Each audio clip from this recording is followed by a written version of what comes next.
All right, so the holiday season is going on full blast and you are considering a budget tablet either for yourself or as a gift, and you're looking at the Samsung Galaxy Tab A or the iPad, the 2019 iPad 7th Gen.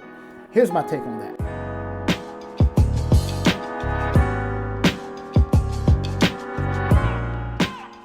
Now, please keep in mind that for the purpose of this video, I'll be featuring a 2019 Galaxy Tab A 10.1 inch with 32 gigs versus a 32 gigs 2018 iPad or an iPad 6. However, almost everything I cover on this iPad actually does apply to the 2019 iPad or the iPad 7. In fact, by the end of this video, if you decide to go for an iPad, I would highly suggest that you actually try to get your hands on the 2019 version because you actually might find better deals on that. Oh, by the way, please consider hitting that subscribe button to support the channel. It's a huge boost for the channel. Now, to start off, these are two fantastic budget / value tablets, but yet they are relatively high-end devices. These are not just your typical cheap plastic tablets.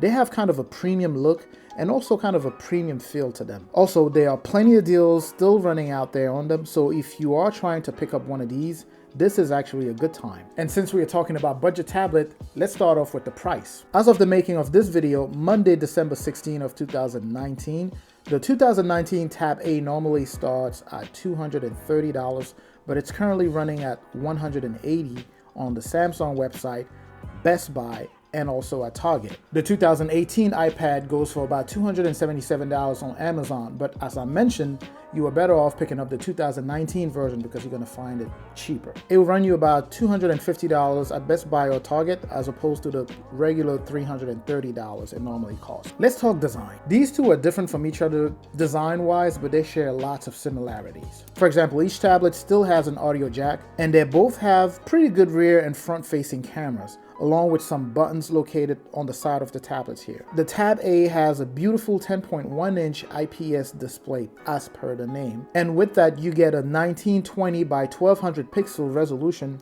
with very thin bezels here, meaning you do get a fairly good deal of screen real estate along with that 5 megapixel pretty decent camera on there. This model comes loaded with 2 gigs of RAM and has a very nice battery that can last up to 13 hours of video playtime. And I'll say that my favorite thing about this one is the fact that you can just buy the cheapest one, the 32 gigs, and be able to pump up that storage all the way to 512 gigabytes from 32 gigs using a micro SD card. The speakers sound great and the device charges through USB Type-C, but it's not fast charge capable. The back here has this kind of brushed aluminum and something that kind of feels like a plastic at the top here. And then of course you have the 8 megapixel camera at the top there, which actually takes very, very nice pictures and video. Now, it doesn't support the S Pen, unlike the iPad, for example. However, it can work with a capacitive stylus, but of course, it won't have any additional or extra features. Now the iPad. As far as this specific iPad goes, it's not too different from the 2019 iPad, besides of course the size and a couple of things here and there. But then again, as I mentioned, if you want to go for the iPad, go for the new one. It's cheaper. So the iPad does also have a beautiful screen, but this time we have a 10.2 Retina display. The resolution on here is actually 2160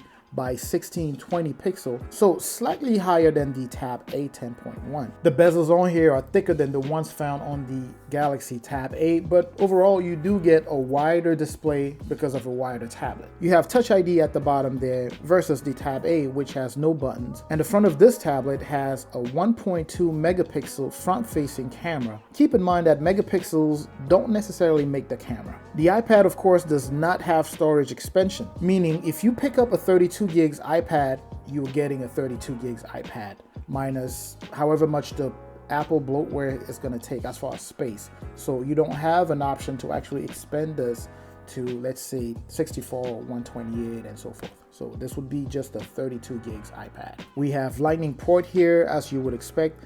The latest model comes loaded with 3 gigs of RAM and has a pretty decent battery that can last up to 10 hours, so a little bit less than the Galaxy Tab A. This one is also not fast charge capable, but it does support the Apple Pencil. Now, here's my take on these two tablets. Both of them are very, very beautiful, very, very nice tablets. They multitask very well. You can connect them to external hardware for more productivity. Now, if you're on the market for a budget yet really good tablet, you may want to pick up the Galaxy Tab A because there are a few things to consider here. The first thing is it's $100 cheaper.